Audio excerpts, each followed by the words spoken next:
இயேசுவின் ரத்தம் ஜெயம். Praise the Lord my dear brothers and sisters. இந்த நாள்லையும் ஆவியானவர் உணர்த்தின காரியம், எவ்வாறு பந்தி அமர்கிறோம்.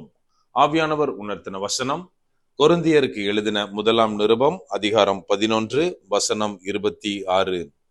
ஆகையால் நீங்கள் இந்த அப்பத்தை புசித்து இந்த பாத்திரத்தில் பானம் பண்ணும் போதெல்லாம் கர்த்தர் வருமளவும் அவருடைய மரணத்தை தெரிவிக்கிறீர்கள்.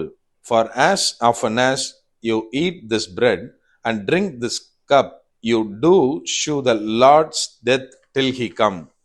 1 Corinthians chapter 11 verse 26.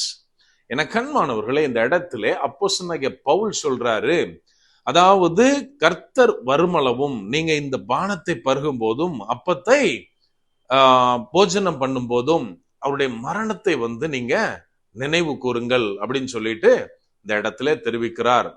நாம் இன்றைக்கு எவ்வாறு பந்தி அமர்கிறோம், நம்ம கொஞ்சம் யோசித்து பார்க்கணும். அதாவது இந்த இடத்துல அப்போஸ்தலனாகிய பவுல் கர்த்தருடைய பந்தியை பத்தி இந்த அதிகாரம் முழுவதிலும் தெளிவாக எழுதியிருக்கிறார்.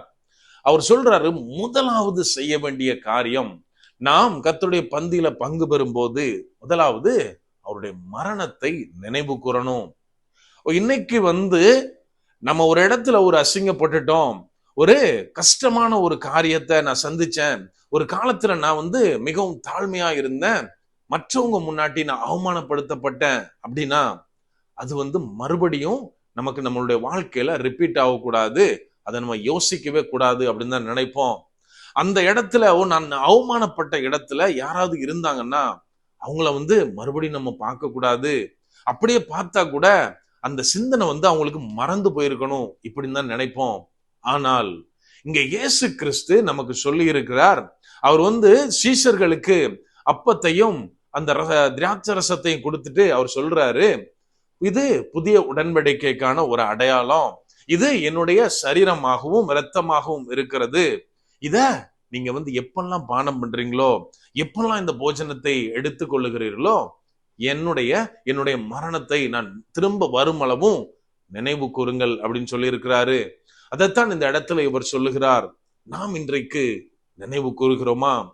நான் திருவிருந்துல நான் அமரும் போது, அங்கே பங்கெடுக்கும் போது நான் எனக்காக எப்படி இயேசு கிறிஸ்து தன்னுடைய சரீரத்தையும் தன்னுடைய இரத்தத்தையும் தந்தார், அது எனக்கு ஞாபகம் வருதா?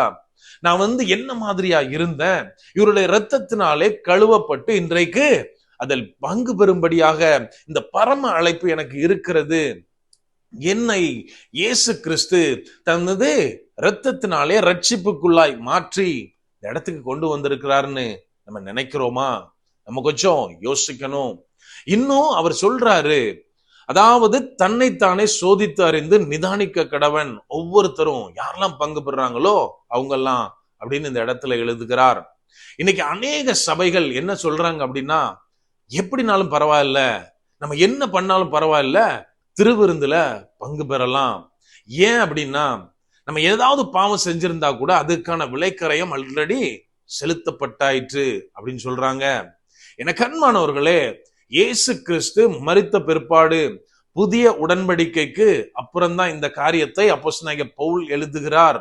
அவர் சொல்றாரு, இதுல அபாத்திரவானாய், ஒருவேளை எனக்கு தகுதி இல்லாம நான் பங்கு பெறேன் அப்படின்னா கர்த்தருடைய சரீரத்தை நான் அவமரியாதை பண்ணுகிறவனாய், அதனுடைய இம்பார்ட்டன்ஸ், அதனுடைய பரிசுத்த தன்மையை நான் தெரியாம அந்த பந்தியில பங்கு பெறுகிறவனாய் நான் இருப்பேன்.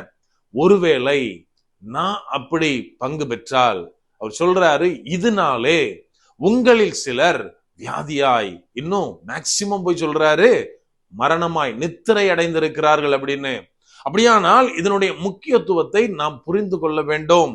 இன்றைக்கு நம்ம அநேக நேரத்தில் அநேகர் துணிகரமாய் கர்த்தருடைய பந்தியில போய் பங்கு பெறுகிறோம். எனக்கு அன்பானவர்களே, அது தவறு. அப்படி நாம் பங்கு பெறும்போது வசனம் தெளிவாக நமக்கு சொல்லுகிறது, அது நமக்கு நித்திய ஆக்கினைக்கு ஏதுவா இருக்கும். நாம் இதுல மாட்டிக்கிற கூடாது. இயேசு கிறிஸ்துவினாலே பாவத்திலிருந்து வெளியில வந்த நான் ஒவ்வொரு நாளும், ஈவன் நம்ம எப்பெல்லாம் திருவரந்துக்கு போறோமோ அந்த ஒவ்வொரு நேரமும் நம்மை பலிபீடத்தில் வைக்க வேண்டும். கண்கள்ல ஏதாவது தேவனுக்கு பிரியமில்லாத காரியம் இருக்கிறதா? என் இருதயத்துல அவருக்கு விரோதமான, அவர் அருவருக்கிற சிந்தனைகள் எனக்கு இருக்கிறதா? என் உடம்புல ஏதாவது ஒரு அவயத்துல நான் பாவம் செய்திருக்கிறேனா அப்படின்னு சோதித்து அறிய வேண்டும். நம்ம கொஞ்சம் யோசித்து பார்ப்போம். ஒரு ஹோட்டலுக்கு சாப்பிட போறோம் அப்படின்னா, நம்ம வெளியில ஏதோ டாட்டியா வேலை செஞ்சுட்டு இருக்கோம். அந்த அந்த அழுக்கான கையால சாப்பிடுவோமா? சாப்பிட மாட்டோம். அதே போலத்தான் கர்த்தருடைய பந்திக்கு நாம நம்மை நாமே சோதித்து அறிந்து ஏதாவது அழுக்கு இருந்தா தேவனிடத்தில், இயேசு கிறிஸ்துவிடத்தில் ஹெல்ப் கேட்கணும். இயேசுவ ரத்தத்தினால என்னை கழுவும் அப்படின்னு நம்மை ஆராய்ந்து நிதானித்து அறிந்த பிற்பாடு அதில் பங்கு பெற வேண்டும். அப்படியே கண்களை மூடுவோமா? அன்பான ஆண்டவரே, இந்த நேரத்திலே அப்பா உம்மை நோக்கி பார்க்கிறோம். ஆவியானவர், நீர் எங்களோட இருக்கிறீர், அதற்காக நன்றி செலுத்துகிறோம்.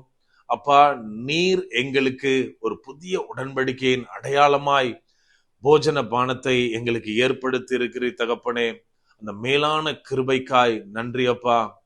அப்பா, இதுல நாங்க அபாத்திரவானாய் பங்கு பெறாதபடிக்கு ஆவியானவரே நீர் எங்களை பாதுகாத்து கொள்ளுங்க அப்பா. ஒவ்வொரு நாளும் தகப்பனே பலிபீடத்துல எங்களை நாங்களே சோதித்தறிய ஆவியானவரே நீர் எங்களுக்கு உதவி செய்ங்க.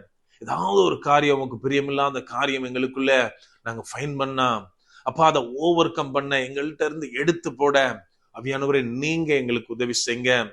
முற்றிலுமா எங்களை தாழ்த்தி ஒப்பு கொடுக்கிறோம். பலப்படுத்தி ஆசீர்வதிங்க. மீட்பர் இயேசுவின் மூலம் ஜெபிக்கிறோம். ஜெபம் கேளும் எங்கள் நல்ல பிதாவே. ஆமென். God bless.